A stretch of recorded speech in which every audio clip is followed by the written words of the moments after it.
Welcome to The Lost Signals Discusses Film and TV.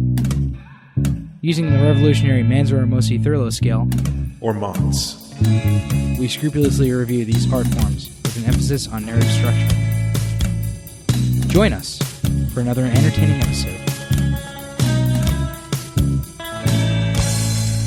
Hello there, welcome back to Lost Signals Reviews, Film and Television, and also, of course, welcome to the human race.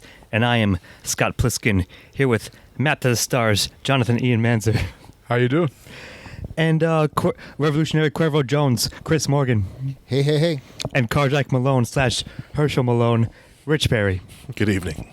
And we are, of course, going to review Escape from L.A., which we have never done. Escape from New York. We're going right to L.A. for the 4th of July. And I believe E has a logline for us. Are you a bad enough dude to save the president's daughter? Yes, of course. That is a good one. And yeah, with that, so I will do the plot. So it is, of course, a semi-sequel, I guess I'll call it, to Escape from New York.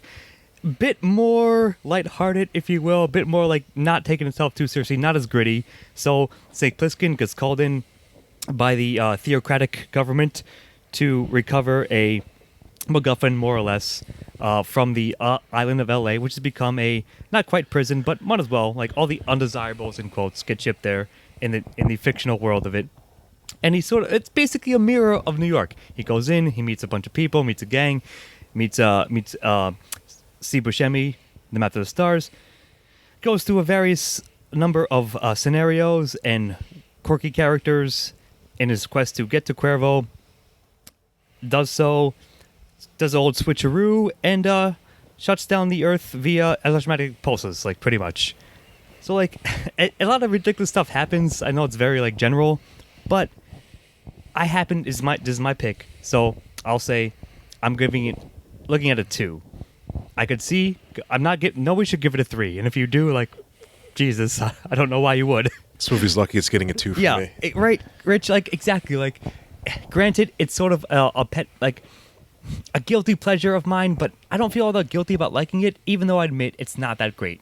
But for what it is, it's a later Carpenter film from 96, so, like, given all, like, the framework around it, I think it's fine. So I'm looking at a fine 2.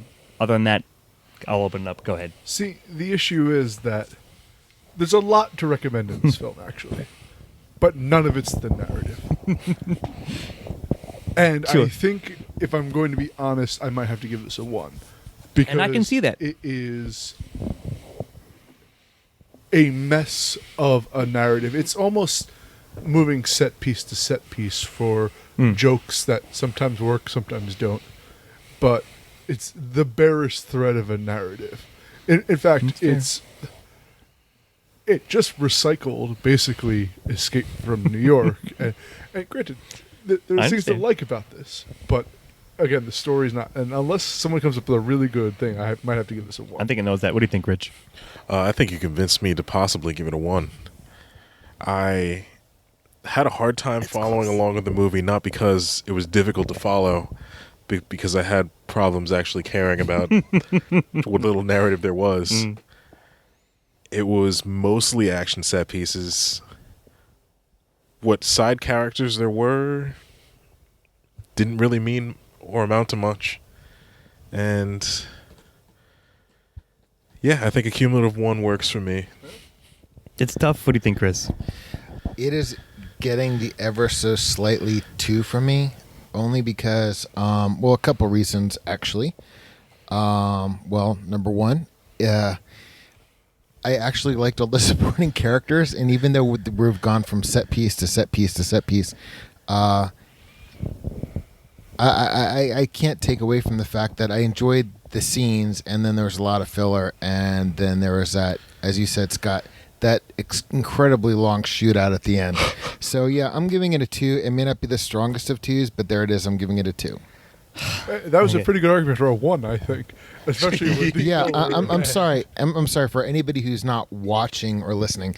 We're recording on my patio, and I'm adjusting the zoom here, so I'm kind of talking at the same time I'm mixing this.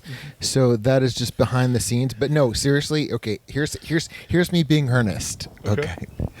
Hello, Ernest. Hello. Thought you were No, We should review some of the Ernest movies. I have to. It's in the works. No, I like the set pieces. It'll probably be like a softer 2, but let's put it this way: there was a lot I didn't remember, but the stuff I did remember is looking forward to, and some stuff really surprised me. I mean, it's not. We'll get to it. It's not a good movie. It's not a good narrative. Okay, I want you to know that it's the sum of the parts that I'm getting, and the sum of the parts is just over a 2. That's fair. Fair enough. Actually, yeah, like 0.66, so like approaching a 1, if you will. Like Something like that. mathematically. Yeah. But just over the line, so yeah, I'm still officially giving you 2, but I see your points with a 1, and I don't begrudge you that. All right, so let's move on. Rich, it's on you for themes. What the hell are the themes of Escape from L.A.? LA is a shithole. Yep. That is the main theme of the movie. They basically took everything that people have had problems with, at least up until that point in the 90s, and Yeah. made it bigger and larger than life. Like that whole race of like plastic surgery. The plastic obsessed- surgeon general. Yeah. What is it? Everybody trying to make a quick buck by making money off the like the map of the stars and. Yeah. I don't know, man. Like, Steve Buscemi being the agent and all that. yeah, like he's the XP for that. So like, I wrote down a 0. Like, I don't think this movie is like trying to say anything to you other than just entertain you, and like maybe that sort of like spreads out into other questions. But yeah, I mean, it has, LA's a it has shithole, it sure. Has, it has enough. Like that may very well be the point, but like it also has enough where that it could go either way. Yeah, that's what I'm saying. Like, it's tough. What do you think? It's taking the piss out of Hollywood. There's Yeah. enough in there of kind of, I feel, inside jokes. Chris, you lived in California for a little bit, so I feel like there were It's inside mocking the jokes culture, there. kind of. You're saying. Yeah, it was like mocking like Hollywood, like Los Angeles, and how do I say this? I know the ether, I guess, the overarching pulse, for lack of a better word, of Los Angeles. It's a very transient town, which is really awesome the way they're doing this. That like it is just mishmash of people, because that's what Los Angeles is. It's like people just kind of come in there and kind of make up their own thing for a while. It's actually kind of fascinating. But yeah, it really was kind of an exaggeration. If you could put whatever the zeitgeist is in there on a low budget film, low budget science fiction film, then that would probably be coming close to what it would be. A much better film that did the same thing, Kiss Kiss Bang Bang, had a thing where it's like someone took a rug of the U.S. and Shook it out. shook it, and all the normal Became people that, clung on, and all the weird people went to L.A. And I feel like there's enough there, as you said, Rich, to say that I understood that they're making jokes about it. So I think that is the theme of It's it. Then I'm thinking about it too. The one woman that he ran into from Hot Shots Part 2. Tausima, I believe is her name. Tausima? Tasima? Tausima? Something like that in the film, yeah. But yeah, like she could be seen as like the starlet that just gets there and says, "Oh, I finally figured it out," and then Yep. gets dropped. Murdered by LA itself, I Yeah. guess. The jokes didn't always land, but there were attempts at jokes. So I'm going to give it a 1. Enough for 1 for you? The same thing, Rich, for you? Yeah. Yeah. Chris, a 1? I cannot pinpoint it, but it was as Ian said, that like there were things that like I got innately, even if I couldn't tell you exactly what it was. So I'll give it a 1. All right. I think I'm going to... All right. I see you guys' point for sure, but I think all that goes more, for me personally at least, to style than themes as a whole. So Okay. I'm going with a softer 0, but I see what you mean, but I'm going to ship All most right. of that. Well, then here's a serious one they did. You had the theocratic U.S. versus the communist bloc developing in L.A. Sure. And both become power hungry, and the only solution is to reset everything. to fuck and them say, fuck both it. over, I guess. Like, That's an argument that could be made that is there. pretty good. Like, right. Like, I mean, the ending always got to me. Like, I was going to wait for that to say that, like, later on. But, yes, that's certainly there. I don't know, man. Like, it's tough. It's like a 0.5, but maybe I'm going to give my bias the bonus here and give it a 1, only because of your guys' points. But like, Fair enough. I always thought it's more entertaining than saying a message. But I'm not saying it's devoid of messages. So, given that, all right. So yeah, we'll call it 1. So let's move on. Chris, it's on you. Who or what is the antagonist of Escape from The LA? antagonist is Patrick J. The antagonist is Patrick J. Buchanan. That's The theocratic president, you're saying? Patrick J. Buchanan Jr. is the antagonist of this film. He is definitely Patrick J. Buchanan, as portrayed by Cliff Robertson. Cliff Robertson. Okay. And the reason I say that is because his rise to power is what really created the system that they lived in.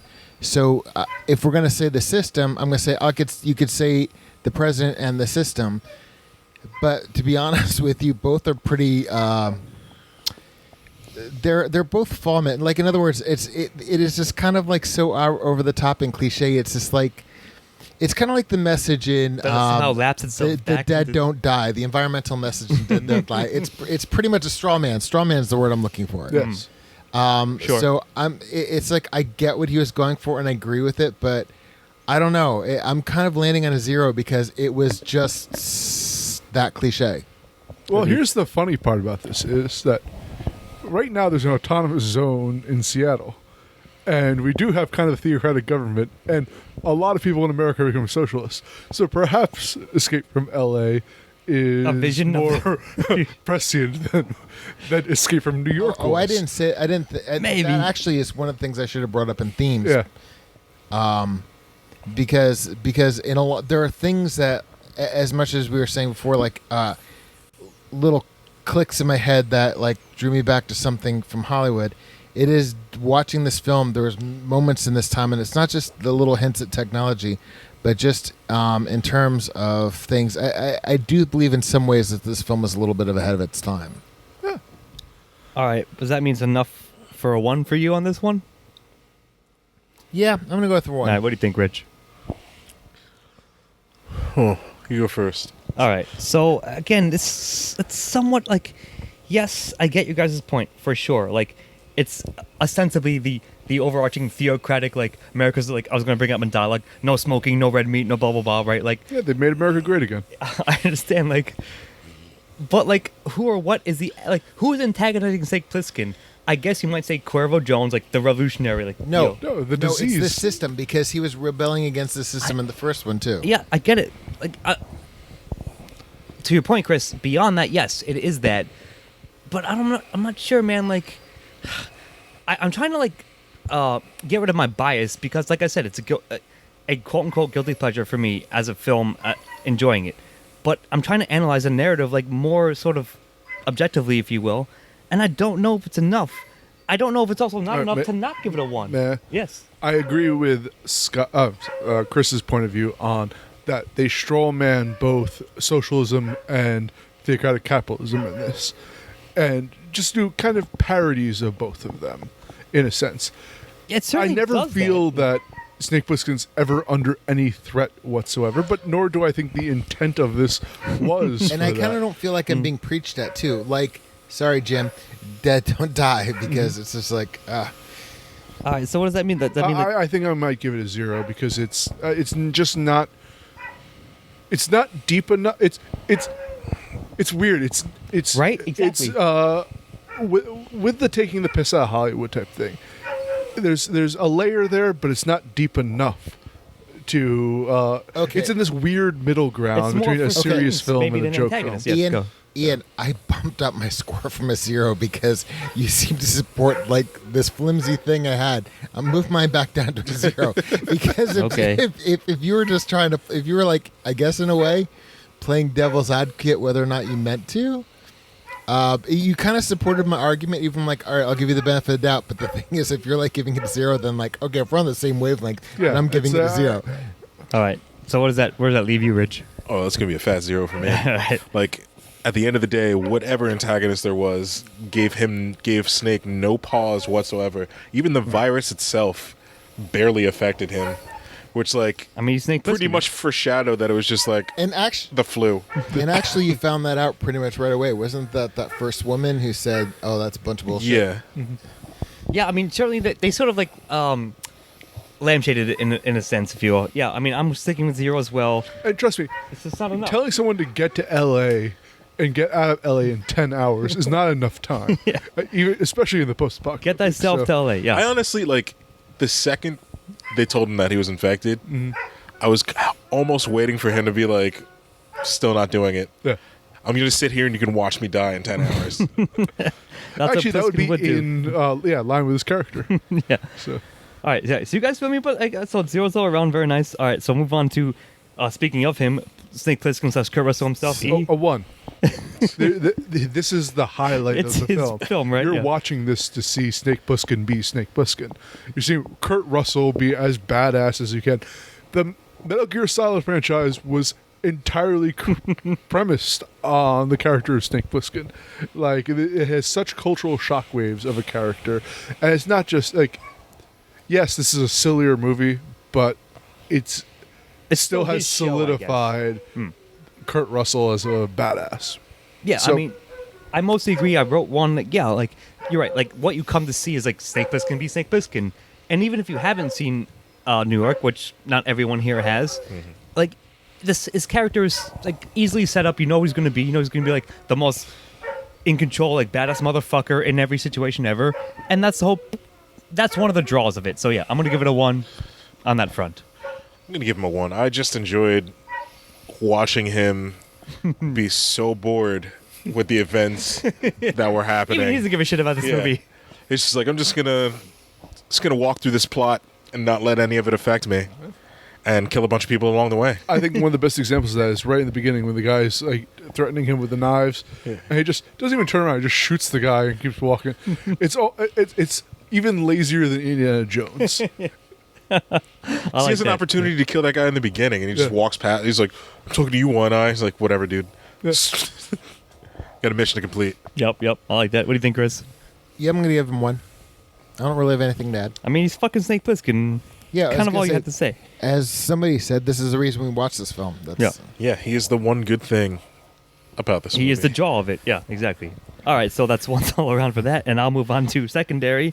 And I'm looking at a 1 because, like, there are many, like you said, Talsim, I think, like, exemplifies the thing you just said, like, the starstruck, like, I'm here in LA and I can make it big, and then boom, like, LA, like, literally murders her, right? As sort of a metaphor for what LA does to people in general.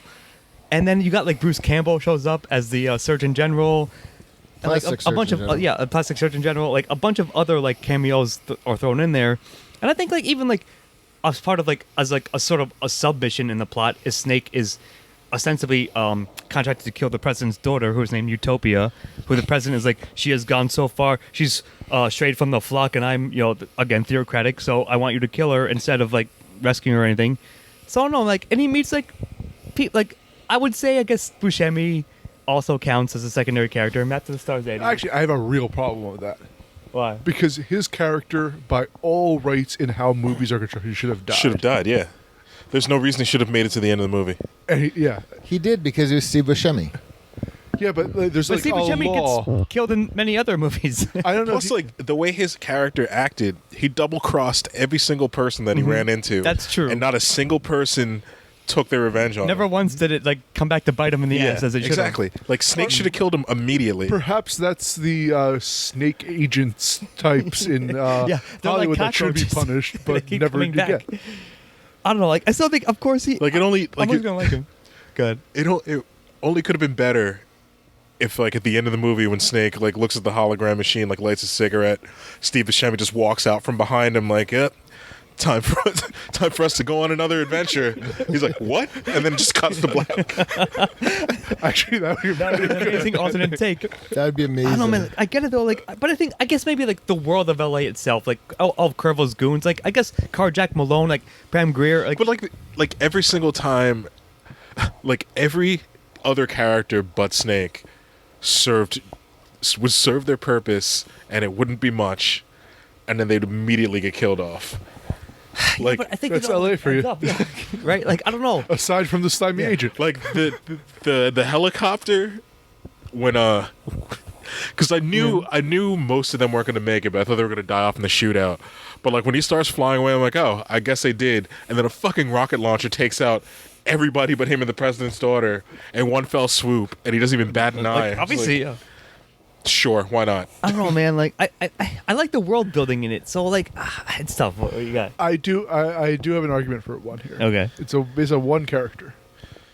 The guy is handler guy, who is a good The Colonel foil guy. for Snake Plissken, because he's also battle hardened. But has the cold pragmatism of Snake, but he's part of the system. And I think that Stacy Keach's character. Yes. Yeah. I don't think the movie would have worked as Without what him? little it can work No, but- without him providing commentary. For No, it. and you're right because you're right. You're absolutely right because otherwise, what would be the point of flashing back to the control center all the time if it wasn't to establish that this guy knew Snake? The fact of the matter is, if he wasn't there, the president would have firebombed the island. You know, it's just like narratively he made sense. He's somewhat the voice of reason. But in terms of like texture and color of the, he actually did bring something to the party. He's actually the anchor in this absurd world. I was going to say he's about the strongest yeah, supporting character. that's a pretty good point.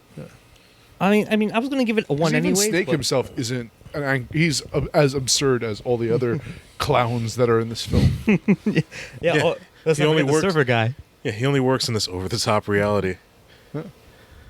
Yeah. So, like, does that mean you're? I'm oh, giving that- it a 1. A 1? Does that convince you as well, Chris? And you, Rich?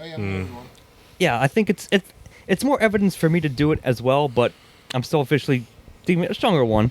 So it's 1s all around. So let's move on to dialogue, Chris. And that'll be you, Rich.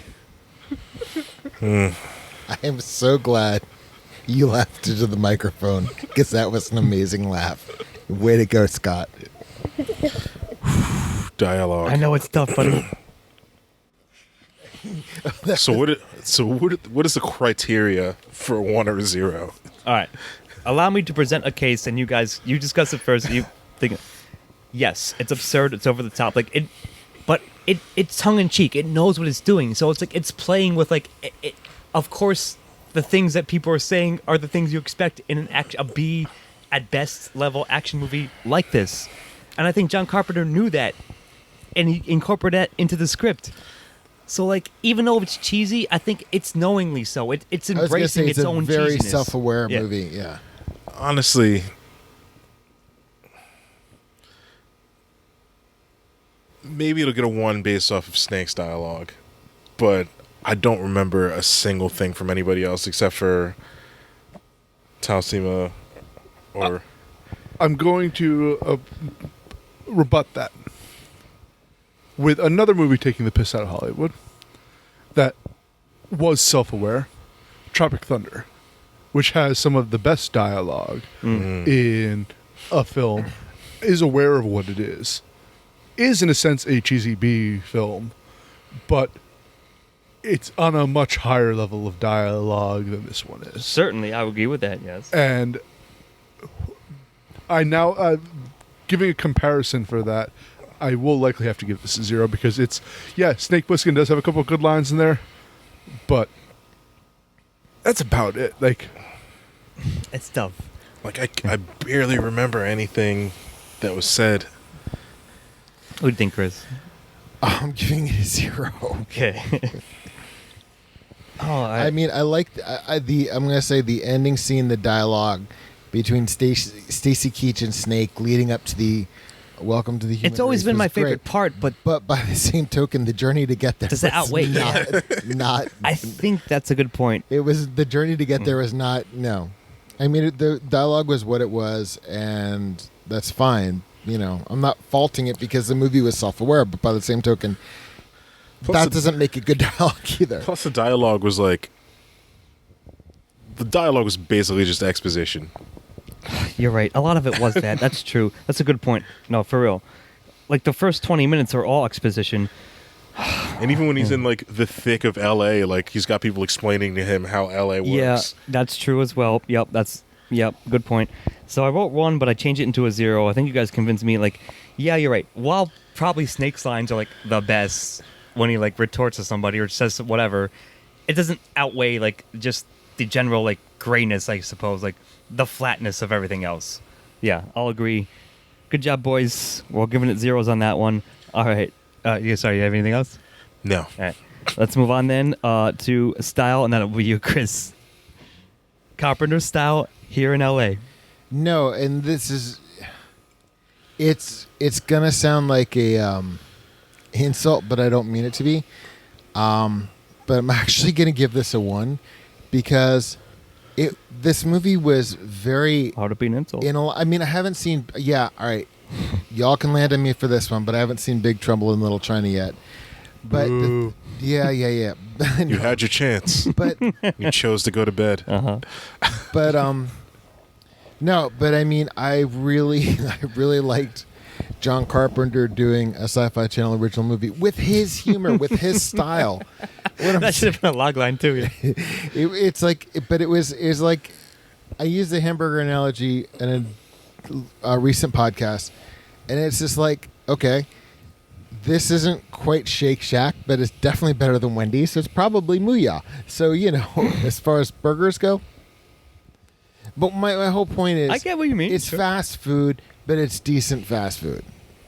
I mean, I largely agree. Like, I think If you're not in New Jersey, Mooyah is similar to Shake Shack or you must have In-N-Out something Burger. similar in your area. I have no idea what a movie 25 is. guys, stuff That's right like down that. the street. Yes. But yeah, like, all right. So again, like, I saw this film a lot, like maybe 3 or 4 times when I was younger, when I was like 13, 14, something like that. So yes, it like somewhat informs my pop culture like sensibilities. So I'm trying to like divorce that while analyzing it, but I still think it's shot pretty well. Even though like even when the ridiculous stuff is happening, it still is like good enough. And the final scene when the satellite shut down, the EMP pulses are coming down on Earth, and like the soundtrack, like classic Carpenter riff, like matches to it. Like it gets to me. So like I think it's shot well, even if like yes, while the plot, like the story itself gets ridiculous, it still looks good enough. Wait, can I say Yes. something? Because you did briefly mention, the Carpenter riffs, and I'm going to give their reinterpretation of The theme from New York. the theme from Escape from New York by Shirley Walker, rest in peace, and John Carpenter was really great. It really is one of my favorite movie themes, and so that does kind of go into what I'm saying style. And even if like some of the CGI, sure, looks like outdated at It's this pretty point. awful, You can't help it. But Getty. But actually, my biggest problem with Escape from New York is that it's way too dark. And LA, especially during the action scenes, suffers from it being same thing. very dark to the point where I lost track of what's happening on the scene, which is a huge problem for me. And we've also, earlier today, we did Extraction, and we were talking about the fight scenes and that, and how well paced they were, and how we weren't a huge fan of that movie, but this had just terrible fight scenes. But on top of that, what I'm remembering immediately after watching this film is basketball, surfing, and these ridiculous gliders hovering over a combat scene. The Night Wind. And I, Yeah. while I like the parodies of LA, I didn't. Well, maybe the surfing one I could see a point in that joke, but it was weird stylistic choices that really stuck out to me like a really sore thumb. And That's a fair point. I think that was a big criticism of Escape from LA was these absurd scenes. But I don't know, there's something off about it. Like, it wasn't funny enough to be a comedy, but wasn't serious enough to be an action film. So But it lies in didn't this weird, like, meld gray area. in a hybrid either. It's just kind of a strange movie. I know it's hard. Sorry. Yeah, no, go on.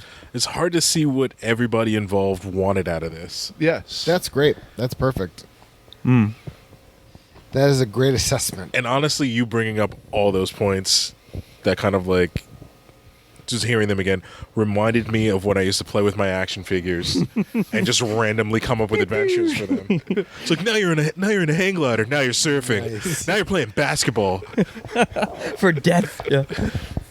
Yeah, you're absolutely right about the playing with toys. I mean, that's perfect. But I thought while watching this, I'm like, I would love to have been in the talk while I was writing this. Like, what was he trying to? Like, maybe I'm not smart enough to pick this thing apart, but Maybe it was a dartboard. yeah. Just throwing it. like, plot I could almost points. see that too. Like, man, you guys are like. Not that I disagree with you at all. Yeah, it's fucking ridiculous. It's over the top, and like it even looks like dated at this point. Like I said, absurd. Like, okay, let's have a surfing scene. Let's have a hang glider scene. Like, all right, right. Like, But you know what's bothering I don't know, me? man. Yeah, good. What's bothering me a lot is like, even for a '90s action movie that's taking the piss out of '90s action movies, it falls short. Last Action Hero left this in the fucking dust. That's a good fucking when it point. did that. Oh, man. Yeah, this is closer, I guess, to Surf Ninjas or something like that. Than it Yes. is to, I like Yes. Surf Ninjas, though. I fucking love Surf Ninjas. Yeah, I mean, love I that also Surfing enjoy that Ninjas. movie. Don't get me Also- wrong. They had a clear vision on what they were going for with that movie. Yeah. It's still really tough. No, So if it works for you, I don't begrudge you. It just didn't Yeah, work I was for going me. to say, I'm sticking with my one, and here's why. Because I enjoy Carpenter. That was Rich. That was whoever brought up Surf Ninjas or Surf Nazis was right on. Because this was Carpenter. This was Okay. Carpenter's version of a trauma film. It wasn't the Sci-Fi Channel version. It's Sure. Carpenter's version of a trauma film. Trauma is actually a really good call. This does feel more like that, but without the whimsy of a trauma film. Or the charm, I guess, maybe of it. yeah. I see what you mean. It kind of felt I get it. It's really tough. it almost felt like somebody, like, if somebody was watching this, like, oh man, this is a pretty funny comedy. It's not a comedy. It's not like, meant to oh. be, at least. Yeah. Drama. It's like, no, it's not one of those either. yeah, It's a weird spot. I agree. So like, so it feels like you guys are sticking with zeros. Yeah. I'm gonna just over like maybe mostly for the soundtrack, and yeah, like some of the visuals are a little. I get it. Like I totally do. But maybe my bias, like I'm gonna give my bias here credit and just limp over for a 1 for in style. But it's tough. It's like on the razor's edge, if you will. But I'll still stick with a 1. So with that, let's move on to the final. The final recommendation. E, you recommend Escape from LA? Yes, it's weird enough to watch, and you'll be perplexed coming out of it. But I think it's worthwhile to see just for that For it sheer exists. audacity. Okay. What do you think, Rich? I'm saving for last. That's a good call. Like, I honestly, because I've never seen the entirety of this movie, like from front to fin, like beginning to end, but I have memories of my dad watching this movie and like being confused at the sheer ridiculousness of it while I was playing on the floor with my action figures. So So convergence. maybe some of that movie bled into I hear you. the stories I that get I it. cultivated. Yeah. So yeah, why not? Why not? Why not recommend it? Here's the thing: is I'm not upset I saw it, and it's short enough that it's not like True, this is- a waste yeah. of your time. It's like, Yeah.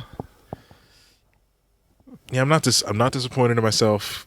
I'm not mad at you guys for That's playing a this good movie sign. for Yeah. me. Sure. All right, what's your take, Chris? Yeah, I'm going to recommend it. I'm going to say that all things considered, and we'll talk more about it, I guess, when we get to Escape from New York. But this is a completely 180 on the tone of Escape from New York. But It the is, thing is, yeah. I do enjoy it. It's not like there are definitely parts where I'm like, okay, this would be the part I'd get up and go, grab a cup of coffee or something. But overall, I do think it's an enjoyable film, and it is, as you guys say, just weird enough to keep you engaged the entire time. like the scenes I literally couldn't believe that someone put this in a movie. That basketball scene, for instance, is so. It's a very infamous, if you will, Yeah. thing from it. Sure. I mean, yes, I'm going to recommend it as my pick anyways. So like, while as we talked out, yes, I can see maybe if you're not into this kind of stuff, or if you like didn't have any like previous connection to things like it, you probably won't like it. Like, we'll be a bit more bored by it, but I still think it's entertaining enough. It's like a middle-of-the-road Carpenter movie, which I say is probably generally better than most other things that are in the same vein. Yeah. So, like, given that, yeah, I'm gonna like officially recommend it, even though I understand like the sort of like hurdles to it, if you will, if that makes sense. So, like, given that, yeah, I'm officially recommending it. So, with that, let me write down. I'm doing the math wrong. Good. All right, so I've given a 7, and so have you, Chris. And you guys, Rich and E, have given it 5s apiece, which I don't know. 6. 6 overall. It's a 6. And I think that's about right. Like, Yeah, it definitely it's definitely about right. It's like an okay, like, slightly better than average action movie with ridiculous parts. And yeah, I can see like the misgivings about it. Holy shit, dude. If you had gone one of protagonists, I would have given this movie an 8. Yeah, we all agreed upon like giving antagonists a 0 and sort of like flip-flopped on many other questions. Like, Here's the thing: is the greatest sin you can have is being boring. Yeah. And this isn't. you can't boring. say it's that. Yeah. And sure, that's I think True. that's a good call. There were moments where my concentration was slipping, and then they're just like, "Hey, And now check this. check this out." Like, why is that in there? Maybe this will make sense if I pay more attention. Yeah, Carpenter's like, "Oh, you getting bored? How about now?" Yeah. I think that's Now we're just gonna add a surf scene here. Yeah. Oh, okay. exactly. I think it's pretty encapsulating of it. So yeah, I think that's a finely deserving score, and it's entertaining enough. While not the greatest shit ever, not even Carpenter's greatest stuff, like I said, but it's a personal pick for me, and we're doing it as a salute to 4th of July. So there it is. Escape from the L.A. 6. Much like L.A. itself, I'd give that city a 6 as well in real life. So I think that will do it, unless anybody has any final thoughts or anything to add. None We forgot. whatsoever. All right, so let's surf on the final tsunami and the final, the big one out of here. I've been Scott Thurlow, here with Rich Perry Have a good night. and Chris Morgan. In the words of Louis Duran, have a really good nationalist holiday, more or less. And Jonathan Manzer. Welcome to Human Race. Welcome to Human Race, indeed. See you next time.